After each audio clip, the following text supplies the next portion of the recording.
show, Revealing the Local Heroes. Here is where we introduce you to the people performing extraordinary services in their respective fields. We share stories that inspire, impact our lives, and compel us to think. So if you're keen to know who is the next local hero, kindly subscribe to our channel and share it with your friends and family so that our local heroes reach out to every house there. We have today with us MX Dhananjay Chauhan ji from Chandigarh. She is the first transgender student of Punjab University and now encouraging other members of LGBTQ community to educate themselves. She is a president of Saksham Trust NGO. She is International Equality Officer of National Indian Students Alumni Union, member of South Asia Human Rights Association, Norway. It was her efforts because of which separate toilets were constructed in Punjab University for transgenders. Anti-discrimination cells were set up in the university. Free education for trans. And the list goes on of what all she is doing and has done for her community. We are honored to have you on our show. Welcome to the show, ma'am. सबसे पहले आपका नमस्कार और दर्शकों का आपके जितने भी आपके साथ जुड़े हैं, हम सब के साथ जुड़े हैं, दर्शक लोग या सुनने वाले लोग, सबको मेरा नमस्कार, प्रणाम। Thank you ma'am, thank you. So शुरू करते हैं हमारे क्वेश्चन आंसर सेशन से। सो मैम, पहला क्वेश्चन मेरा आपके लिए है कि at what age did you recognise the true side of yourself? आपने कब रिकॉग्नाइज किया ये? It's long story, but I will try to give answer in a brief. When I was 3 years old, and I start realizing about my gender identity very slowly, and at the age of 5, I was confirmed that I am not male. I was like feeling that I'm different, and starting thinking that I'm a female. So at the age of 5, I was completely confirmed that I'm a female. But after that, people start bullying, and they start laughing at me. So ये slowly होता है because it's not easy to survive in society. जब आप different होते हो, अलग होते हो, तो आपके लिए, हम सब के लिए वो कोई नहीं, मतलब सिर्फ जेंडर का ही नहीं, कोई भी इंसान है, अगर आप बाल भी अलग तरह के रंगते हो या पैंट शर्ट अलग तरह के पहनते हो तो लोग देखते हैं आपकी तरफ। हालांकि जो हम लोग, हमारा जो पहनावा होता है या हमारा वार्डरोब या कलरिंग का स्टाइल या किसी तरह की और भी चीज डिफरेंट होती है तो उसको लोग कैजुअली लेते हैं, लोग हंसते हैं, बट एटलीस्ट उसको छक्का हिजड़ा नहीं बोलते। तो एंड दूसरी बात, उनको वो सेक्सुअल अब्यूज नहीं करते। हमारे साथ इसका ऑपोजिट होता है। हम लोग अगर अपने आप को आइडेंटिफाई करते हैं एज अ वुमेन, तो हम लोग 5-6 साल की उम्र से ही हमारे आसपास के बात से शुरू होता है, अंकल, कजन्स वगैरह, यही लोग हमारे साथ डिस्क्रिमिनेशन नहीं कह सकते, इनको सेक्सुअल अब्यूज करते हैं। अभी हम लोग सोचते हैं कि गुड टच, बैड टच, ये हम लोग आज सुनते हैं कि हमारे बच्चों को कोई टच करता है, हमारी बेटी को, हमारे बेटे को कोई टच कर रहा है, तो वो टच जो है, छूना जो है, वो गुड है या बैड है, ये आज हम डिस्कस करते हैं, सारी दुनिया डिस्कस करती है कि कोई मर्द जो है आपकी बेटी को किस तरह से टच करता है, और कोई भी इंसान आता है आपकी बेटी या बेटे को किस करता है कि मेरा बच्चा आ जाओ मेरी गोद में, लेकिन वो किस जो है, वो चूमना जो है, वो किस तरह का चूमना है, प्यार वाला है या वो उसकी हवस है, ये समझ नहीं आता किसी इंसान। तो इसलिए फॉरेन कई कंट्रीज में ऐसा है कि आप किसी के बच्चे को ना तो हाथ मिला सकते हैं, ना आप किसी को चूम सकते हैं, ना किसी को टच कर सकते हो, क्योंकि किसी मर्द के बारे में आप कह नहीं सकते हैं उस बच्चे का कि सेक्सुअल अब्यूज कर सकता है, वो सेक्सुअल हरासमेंट हो सकता है।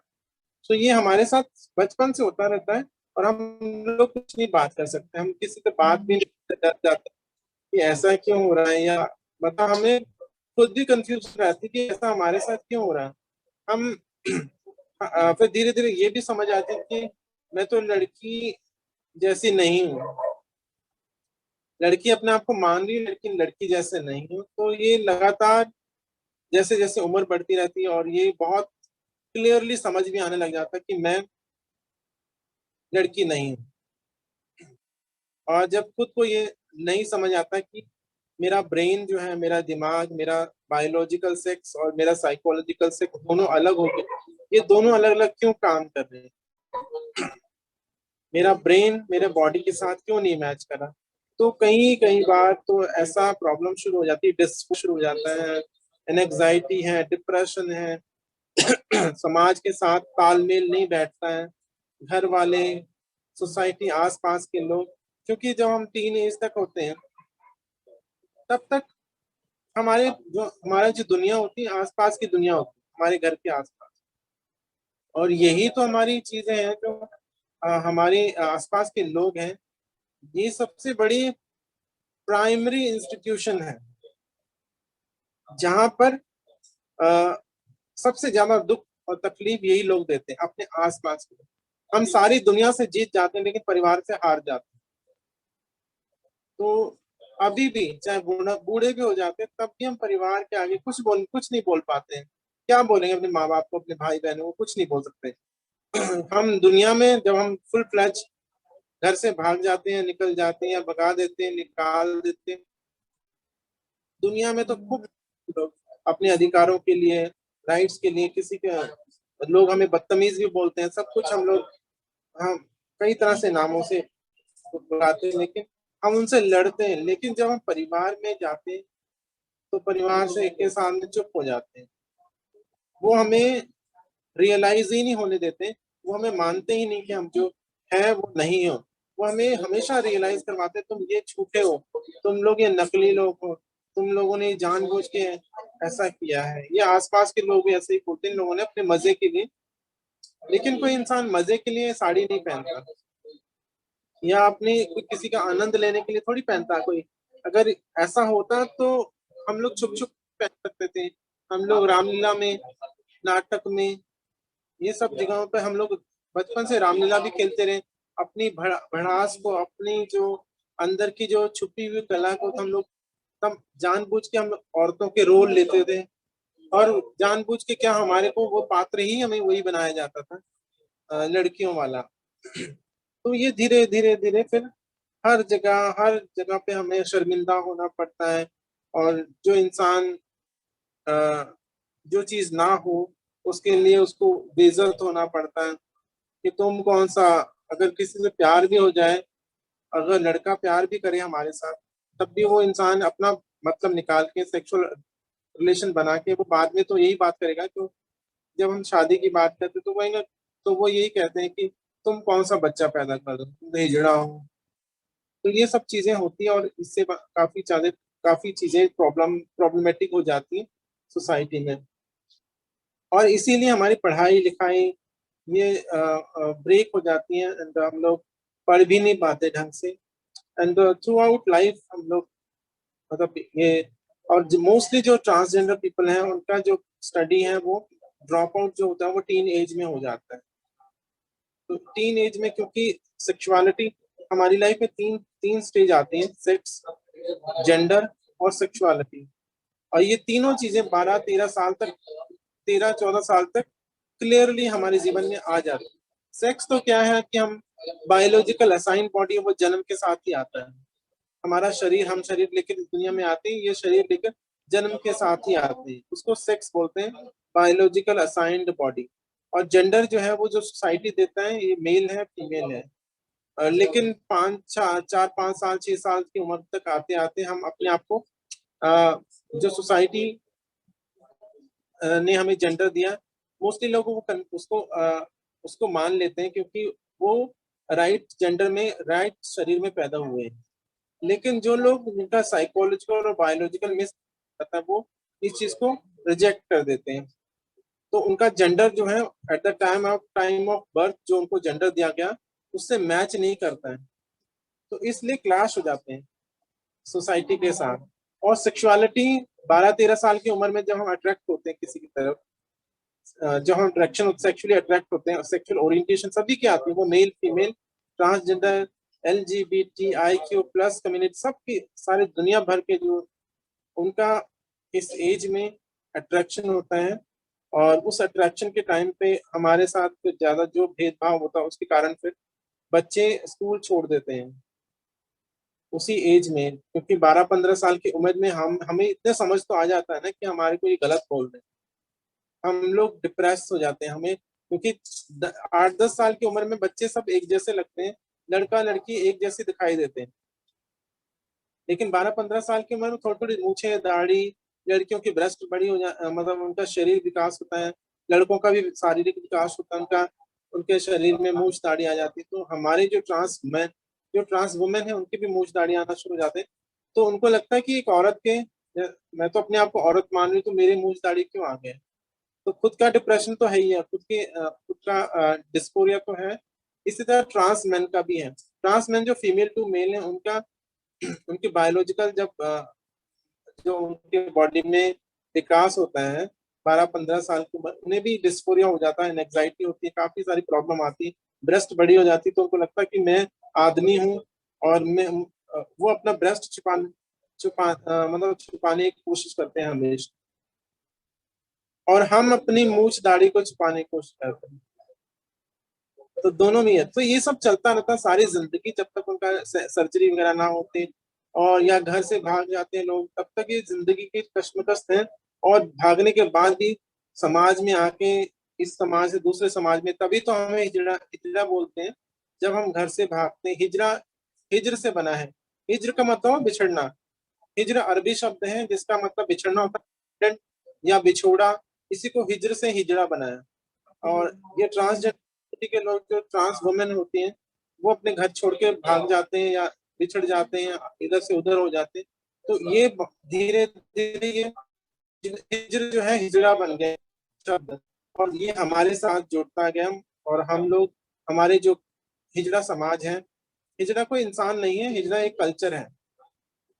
उस कल्चर में जो इंसान जाता है वो हिजड़ा कहलाता है, और उसमें ट्रांस वुमेन ज्यादा जाती है।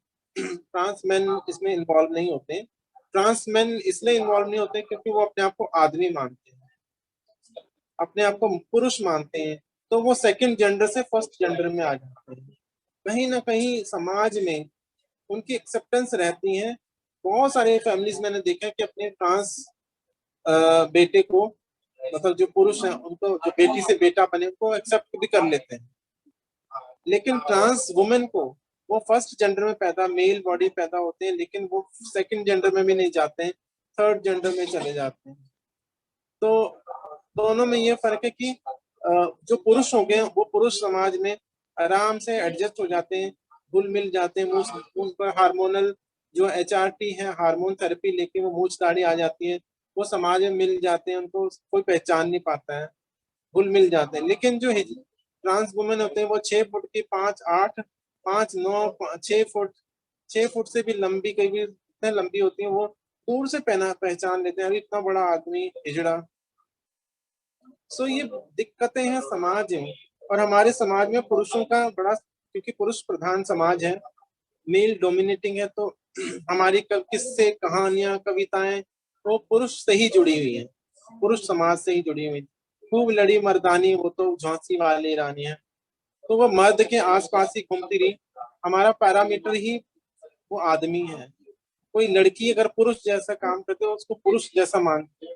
तो हमारे घर में, हमारे परिवार में माँ बाप भी अपनी बेटी को ये सिखाते हैं कि मतलब इन आदमियों की तरह लड़ा करो, हौसला रखा करो।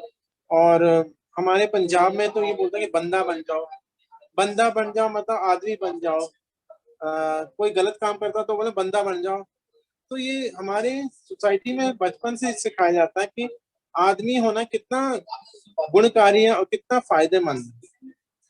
लेकिन जो आदमी औरत बन जाए उसके लिए तो कहीं भी, कहीं जगह नहीं, कोई जगह नहीं।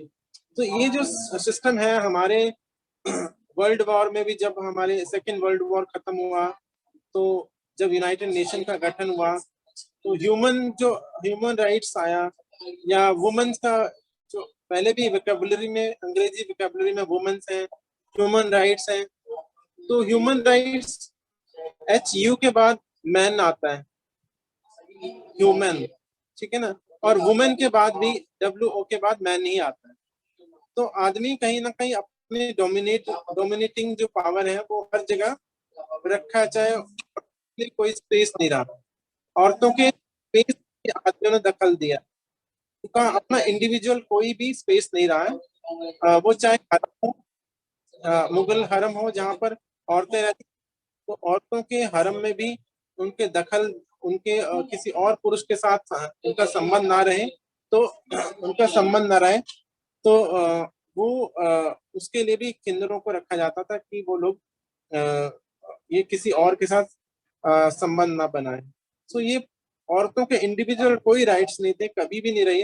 अभी भी हम लोग सिर्फ बात ही बात कर रहे हैं कि women's power, women power, women's power, तो वुमेन्स पावर तो एक्चुअली हुई नहीं। अभी भी आप घर में देखो, हमारी मेजोरिटी तो गाँव में रहती है ना, और वो सिर्फ भारत की बात नहीं, मैंने पूरी दुनिया की बात करती हूँ, ठीक है ना। पूरी दुनिया में औरतों की स्थिति बड़ी अच्छी नहीं है। हम सिर्फ हम यूटोपियन जो एक राम राज्य की बात तो कर, क्या आप मानती हो, कोई भी इसको कोई भी इस बात को नहीं मानेगा, सभी लोग मेरी बात से एग्री करेंगे कि वुमेन की स्थिति अभी भी खराब है। हर 10-15 मिनट में एक रेप हो जाता है। तो ये ये तो स्थिति है। और ट्रांसजेंडर की जो स्थिति है उससे भी बदतर है। जो इंसान औरत ही, बायोलॉजिकल औरत ही नहीं है, जिसके कोई राइट्स ही नहीं है, जिसका समाज में कोई स्थान नहीं है, ठीक है हम लोग लॉ में जरूर एग्जिस्ट करते हैं, हमारे लिए कानून थोड़े से बन गए हैं, वी आर इन लॉज। अब नया नया बच्चा पैदा हुआ है, नया नया कानून बना है 2019 का, 20 का। तो ये सब चीजें नए नए कानून में अभी तो पुलिस को भी नहीं समझ है, पुलिस को भी पता नहीं, और न कानून दाताओं को पता है कि करना क्या है। खुद हमारे हिजड़ा समाज में भी इतना लड़ाई होती है, मार पिटाई इतना, नई जो जनरेशन उनको मारा जाता है, कोई पढ़ा लिखा हो उसको कोई बात सुनी नहीं जाती, पढ़े लिखे और मारते हैं लोग, देख, और उसको बेइज्जत करते हैं कि देखो तुम पढ़े लिखे हो, हम अनपढ़ लोग तुम्हारे पे कैसे राज करते हैं, तुम्हारा पढ़ाई लिखाई कोई फायदा नहीं हुआ, तुम्हारे पढ़ने लिखने का क्या फायदा है, वो सब कीचड़ में गया, तो हमारी जूती के नीचे हो।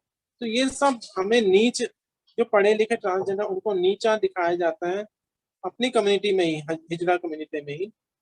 मोस्टली लोग, सभी की, बहुत कम लोग अच्छे लोग हैं हिजड़ा समाज में भी जो अच्छा काम कर रहे हैं, जो अच्छा दुनिया के में एक नायाब एक उदाहरण प्रस्तुत कर रहे हैं, जिसमें गुरु लक्ष्मी नारायण त्रिपाठी जी हैं, ऐसे बहुत सारे लोग हैं जो समाज में एक उदाहरण प्रस्तुत कर रहे हैं, जिसमें बिहार से रेशमा है, बंगाल से रंजीता जी हैं, छत्तीसगढ़ से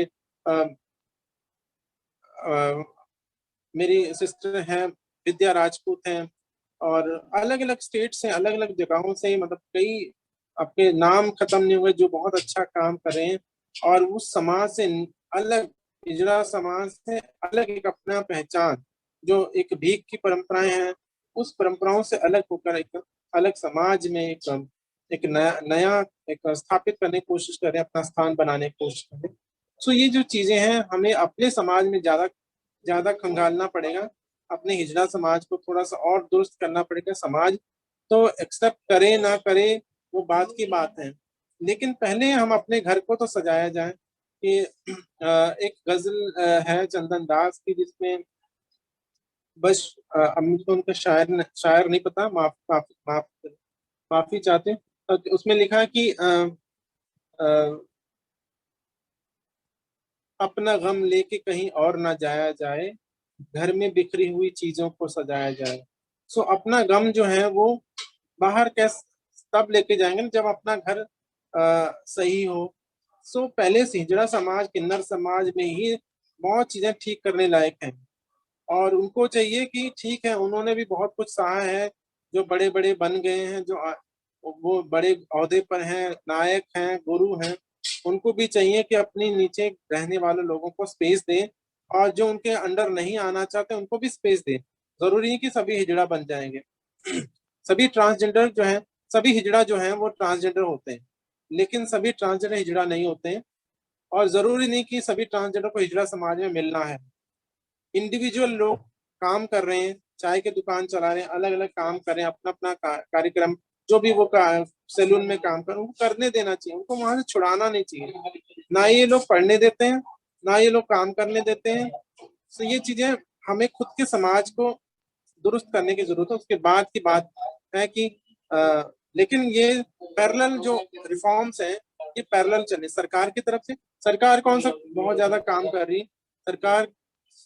मैं चंडीगढ़ की बात करूँ, यहाँ भी बहुत कुछ नहीं हुआ अभी ट्रांसजेंडर के लिए। ना तो जॉब्स हैं, ना ही हाउसिंग पॉलिसी है कोई, यहाँ ना कोई घर देता है, ना हमें को जॉब मिलती है, ना कोई ऐसी फैसिलिटीज हैं। सिर्फ नाम का ही हमारे यहाँ ट्रांसजेंडर वेलफेयर बोर्ड है। और जो भी काम हुए हैं वो सिर्फ मैंने इंडिविजुअली किए, अपने दम पे ही किए हैं।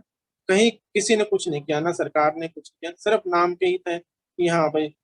तो मैं ये जो चीजें हैं ये दोनों तरफ से पैरेलल चलती, सरकार की तरफ से भी होना चाहिए, हमारे हिजड़ा समुदाय की तरफ से भी, दोनों साइड से भी ये सही तरीके से चलना चाहिए। अदरवाइज वो होगा ना कि जैसे सारा कुछ डूब जाएगा, ना कल्चर रहेगा। और ये कल्चर भी खत्म ना, मैं तो ये कहूँ कल्चर खत्म नहीं होना चाहिए। कल्चर बहुत सुंदर है, जो किन्नर परंपराएं हैं ये बहुत सुंदर है। ये प्राचीन परंपराएं हैं जिसमें तृतीय प्रकृति को देव तुल्य माना गया है, देवताओं की श्रेणी में रखा, किन्नर गंधर्व और यक्ष लोगों को देवताओं की श्रेणी में रखा गया था। वो जो पुरानी संस्कृति है, पुरातन संस्कृति है, देवों देवताओं की संस्कृति है, वो परंपराएं चलती रहनी चाहिए। ऐसा इंसान नहीं होना चाहिए जो खुंखार हो, मार धाड़ करने वाला हो, मारने वाला हो। ऐसा किन्नर समाज में ऐसा ये प्रवृत्ति नहीं होनी चाहिए। हम अगर देवता है तो देवताओं जैसा रहना चाहिए, ना राक्षसी प्रवृत्ति नहीं होनी चाहिए उसमें। राक्षसी प्रवृत्ति क्या है? मांस मदिरा जुआ खेलना। तो ये बहुत सारी चीजें हैं जो हमारे खुद के समाज को दुरुस्त करने वाली हैं। और बाहर भी जो सोसाइटी में उसमें भी बहुत सारी चीजें रिफॉर्म होने वाली हैं। तो पटरी पे जब रेल चलती है दोनों पटरियां बराबर चलती है, तभी ये जो विकास की प्रक्रिया है ये दोनों साइड्स को होना चाहिए। सो मैम, मुझे ये बताइए कि जब आपने आपकी आइडेंटिटी आपके फैमिली को जब रिवील की तो उनका रिएक्शन कैसा था उस आइडेंटिटी पे?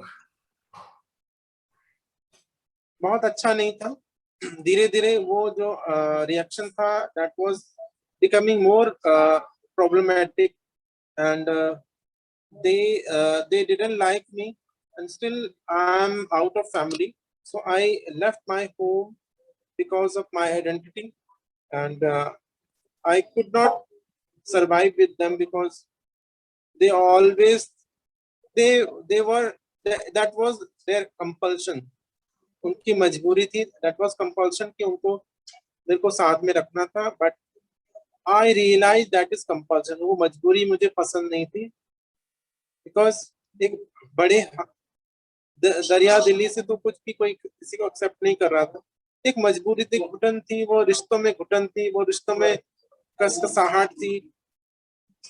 फ्रीडम ना मुझे थी ना उनको थी। उनको लगता था कि दे आर थिंकिंग कि उनके सारे रिश्ते और जो संसार के रिश्ते वो टूटते जा रहे हैं मेरे कारण। So I decided to move from there.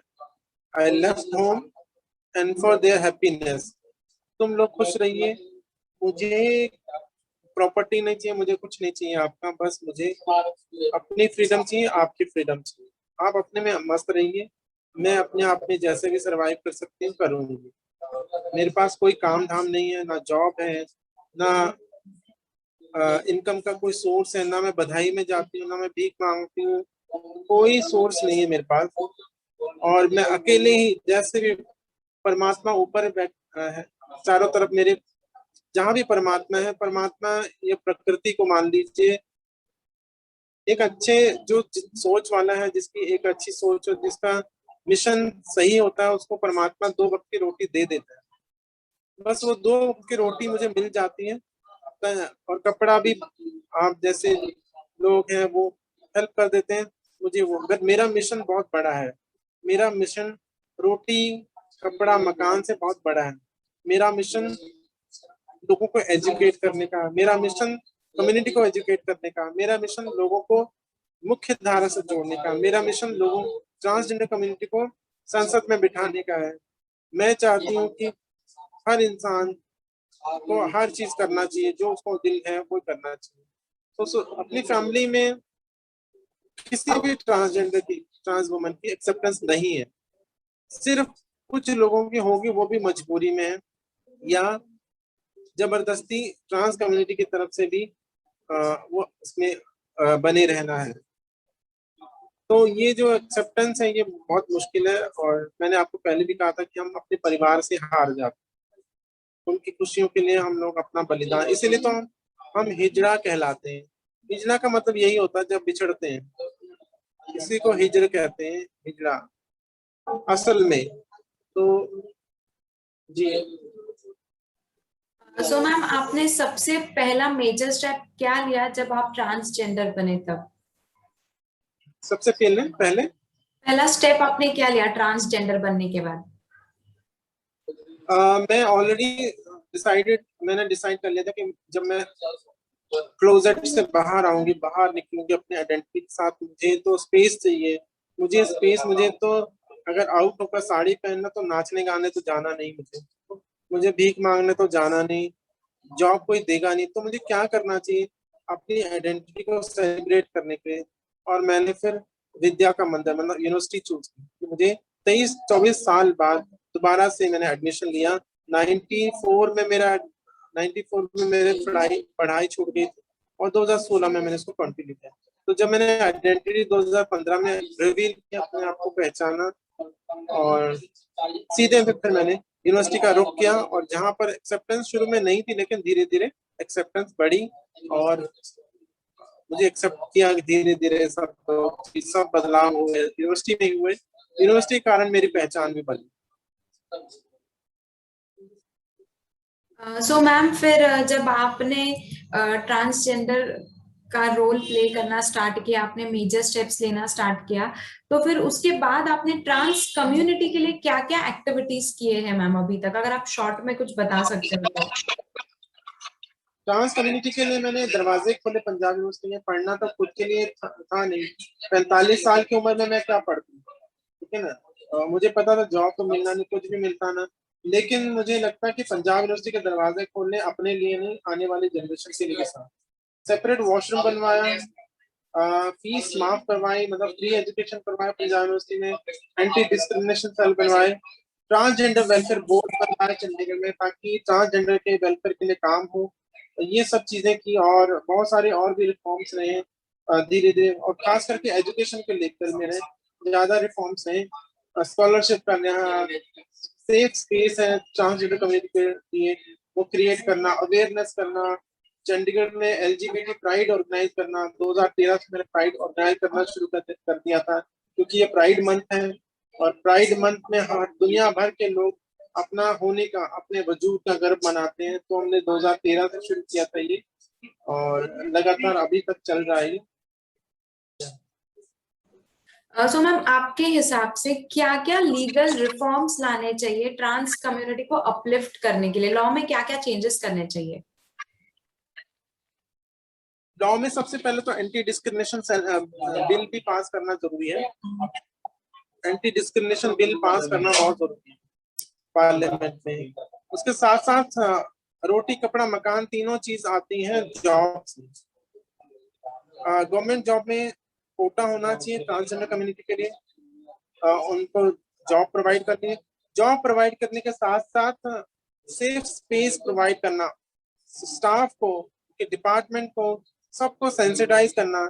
और जो जॉब प्लेसमेंट होती है, जहाँ पर भी जॉब करते हैं, वहाँ पर उसमें एंटी जो उनका जो सेक्सुअल हरासमेंट कमेटी है, उसमें सभी को इंक्लूड करना चाहिए, ट्रांस वुमेन ट्रांस मैन का।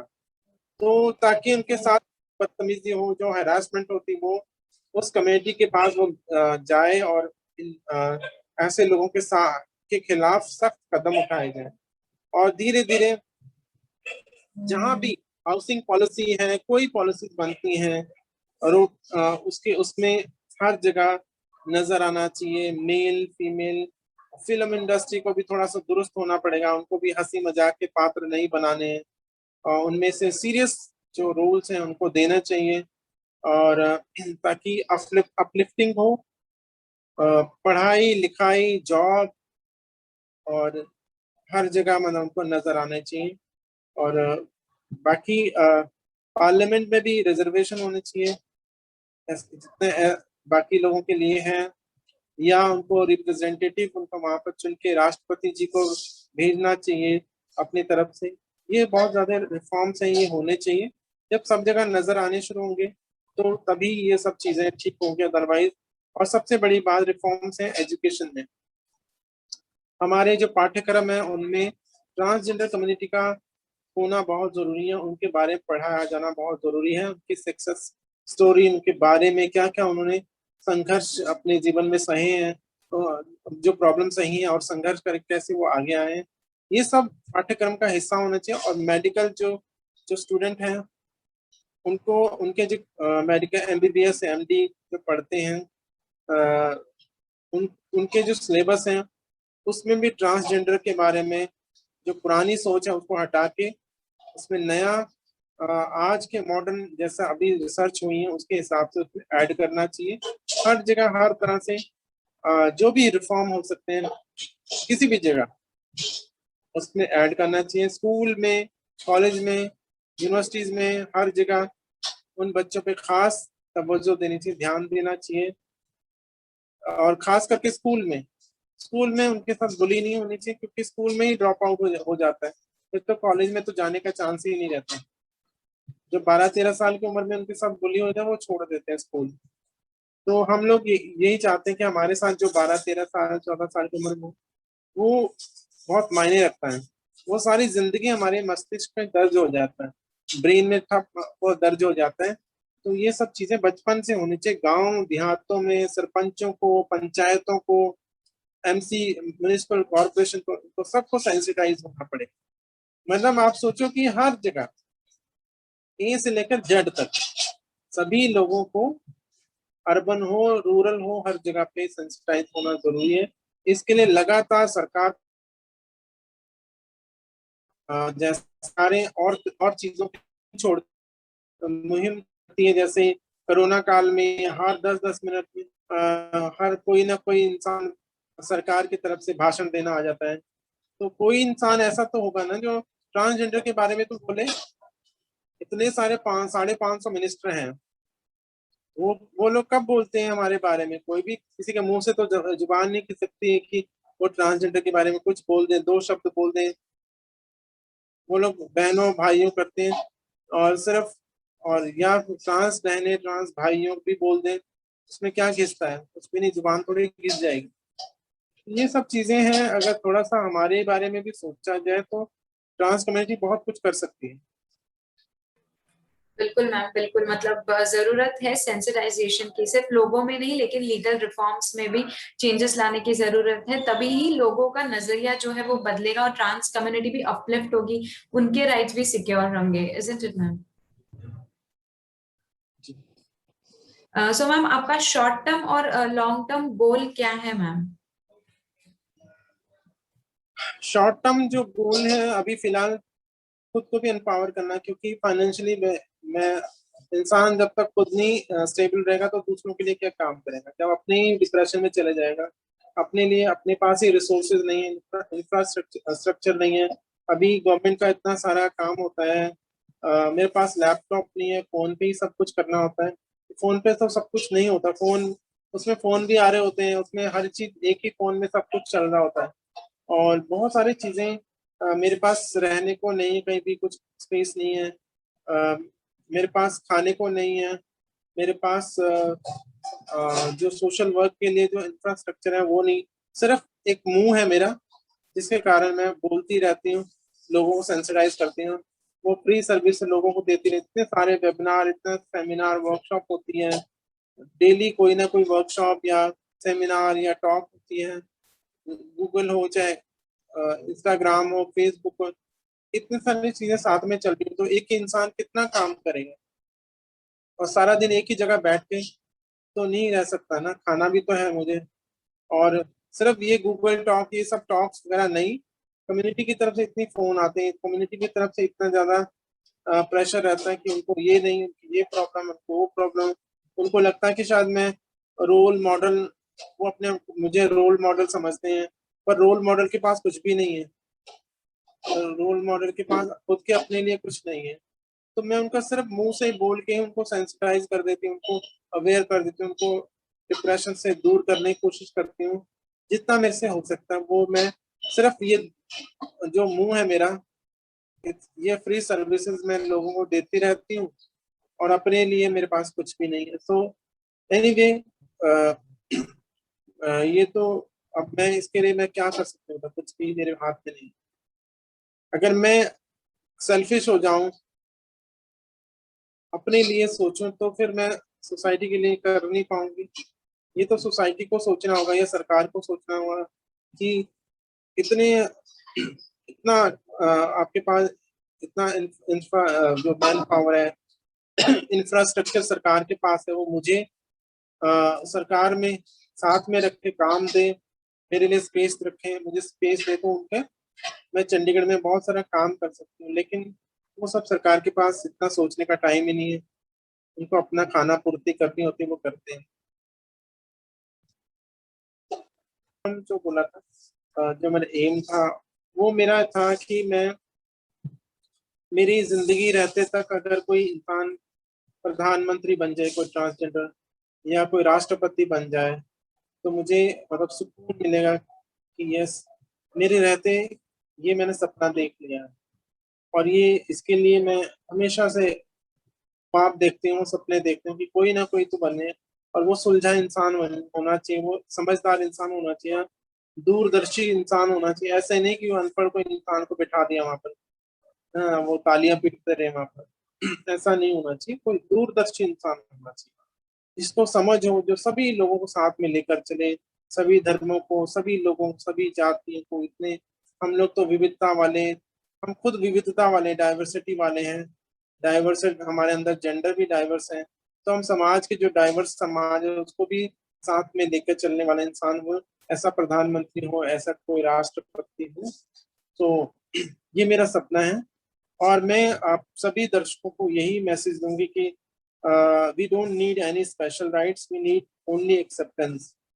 आप लोग हमें एक्सेप्ट कर लिए, सभी माओं को, सभी पिता, जितने भी माँ बाप हैं ट्रांस कम्युनिटी के, ट्रांस मैन, ट्रांस वुमेन के, उनके माता पिता को यही कहूंगी कि अपने बच्चे को एक्सेप्ट कर लीजिए जैसा भी है। अगर वो आपको नहीं समझ आएगा, क्योंकि आप नहीं समझ पा रहे हो, आप उसके शरीर को देख के बोल रहे हैं कि ये तो लड़का है, ये लड़की जैसा। सो इसके समझने के लिए आपको साइकेट्रिस्ट के पास, जो सुलझा हुआ, जो जिसने पढ़ाई की, वो ढंग की पढ़ाई, झोला छाप डॉक्टरों के पास नहीं, ना लेके जाए। कन्वर्जन थेरेपी करने की कोशिश मत करें, किसी को कन्वर्ट करने की मत करें, ऐसे कोशिश। कन्वर्जन थेरेपी बैन है पूरी दुनिया में, और ये पाप भी है। ये आप परम पिता परमेश्वर की बनाई कृति को आप उसको धोखा दे रहे हैं, आप अपने आप को धोखा दे रहे हैं, और जो परमात्मा ने बनाई हुई चीज को आप मिटाने की कोशिश करें। तो जब तृतीय प्रकृति मिट जाएगी, तो दोनों दोनों प्रकृति अपने आप मिट जाएगी, खत्म हो जाएगी। ना ना फिर अगर तृतीय प्रकृति ना रही, तो जैसे भगवान शिव का तीसरा नेत्र खुलता तो भस्म हो जाता सारे, है ना, ऐसा माना जाता। तो वो तीसरी प्रकृति है। दो आंखों के साथ तीसरी तीसरी आंख जो होती जब खुलती है, तो सभी खत्म हो जाता। तो ऐसा ना हो कि कहीं सभी कुछ खत्म हो जाए, ये पृथ्वी नष्ट हो जाए। तो इसलिए अपने बच्चों को, जैसा भी वो ट्रांसजेंडर बच्चा है, ट्रांस मैन है, ट्रांस वुमेन है, उसको एक्सेप्ट कर लीजिए, उसको वैसे ही जैसा वो अपने आप को मानता है। इसके लिए आप, क्योंकि आप प्रकृति को आप समझ नहीं पाओगे, वो ऐसा क्यों कर रहा है, उसको खुद को नहीं समझ है, ठीक है ना। उसको खुद नहीं पता होता कि हम ऐसा क्यों कर रहे हैं। अगर उसको समझ होते तो वो फिर बात ही क्या थी। जब आप जब मैं आपको पूछूं कि आप लड़की हो, आप अपने आप को लड़की क्यों मानते हो, है ना, तो आपको खुद नहीं पता होगा। आप तो यही बोलोगे मेरे शरीर में ये अंग है इसलिए मैं लड़की मानती हूँ। बट ये सच्चाई नहीं है, ठीक है ना। ये सच्चाई नहीं है। बायोलॉजिकली होना जरूरी नहीं कि बायोलॉजिकल वुमन जो है वो सचमुच वुमन होगी, और बायोलॉजिकल जो मेल बॉडी में पार्ट हो गया, वो जरूरी नहीं कि वो आदमी होगा। अगर ऐसा होता तो भगवान कृष्ण जो है मेल बॉडी में होकर किन्नर ना बनते। वो फिर अर्जुन जो है वो ब्रेनल ना होते, और जो ट्रांसमैन शिखंडी जो ट्रांसमैन थे वो फीमेल के शरीर में होकर ट्रांसमैन ना होते, ठीक है ना। तो ये सब चीजें हमें नहीं समझ आएंगी। आप समझने की कोशिश मत ज्यादा मत करो। मैं बस दुनिया को ये मत कहूंगी, जितना आप समझने की कोशिश करोगे, अगर कहते हैं ना कि हम लोग अगर हम सूर्य को जानने की कोशिश करेंगे तो सूर्य को जानते जानते भस्म ही ना हो जाए। इसलिए हम सूर्य को जानने की कोशिश नहीं करते हैं, क्योंकि हमें पता है कि वो हमें जला देगा। इसीलिए प्रकृति को जानने की कोशिश उतना ही करो जितना वो जानती है, उतना नष्ट मत करो। अगर उसको है ना ऑर्गेनिक तरीके से हम अगर फूड बनाते हैं तो बच जाता है। अगर हम उसमें जैविक जैसे ये केमिकल डालते हैं, तो बस ये मैं कहूंगी कि सभी दुनिया को यही कहूंगी कि प्रकृति को समझिए, प्रकृति के जितने नजदीक रहते हो उसको खोदने की कोशिश मत करो। प्रकृति की जिस चीजें को उसी को इस्तेमाल करना, उसी के तरीके से करना चाहिए। तो इसलिए अगर नहीं समझोगे तो ये कोरोना जैसा आ जाता है ना, इसी तरह महामारी आ जाए, खत्म हो जाता है। हम लोग जितना छेड़छाड़ करते हैं, पोल्यूशन हो जाते हैं, साउंड पोल्यूशन है, वायु प्रदूषण है, कितना सारी चीजें हमने धरती को छेड़छाड़ के उसको खोखला कर दिया है। सो ये सब चीजों को समझना होगा। और हम भी प्रकृति के ही पार्ट हैं, नर है नारी है, ऐसे ही थर्ड जेंडर जो तृतीय प्रकृति है। दिन होता है, रात होती है तो संध्या भी होती है, सांझ भी होती है, और सांझ जो है वो हम है। बिना संध्या के दिन और रात नहीं होता है। तो ये हर एक इंसान को समझ लेना चाहिए। जरूर मैम, जो आपने कन्वे करने की कोशिश की है हमारे शो के माध्यम से लोगों तक पहुंचेगा और लोग एक्सेप्ट भी करेंगे, और ट्रांस के जो फैमिली मेंबर्स है वो भी शायद जल्दी ही सब ट्रांस को एक्सेप्ट करेंगे। सो बहुत अच्छा लगा मैम आपसे बात करके, thank you so much. And here we come to an end in conversation with Dhananjay ji. So जो भी इनका एक बायोपिक है यूट्यूब पे, सो जो वो देखना चाहते हैं, इनकी लाइफ स्टोरी को नजदीक से जानना चाहते हैं, वो डिस्क्रिप्शन बॉक्स में एक लिंक प्रोवाइडेड रहेगा, आप उसके ऊपर क्लिक करके उनके बायोपिक को देख सकते हो। और उनका इंस्टाग्राम लिंक भी मैंने नीचे डिस्क्रिप्शन बॉक्स में शेयर किया है। सो अगर कोई आप उनसे बात करना चाहते हो, उन तक पहुंचना चाहते हो, तो आप जरूर वो लिंक को क्लिक करके उन तक पहुंच सकते हो। तो thank you so much Dhananjay ji show पे आने के लिए, thank you so much ma'am. Bless you.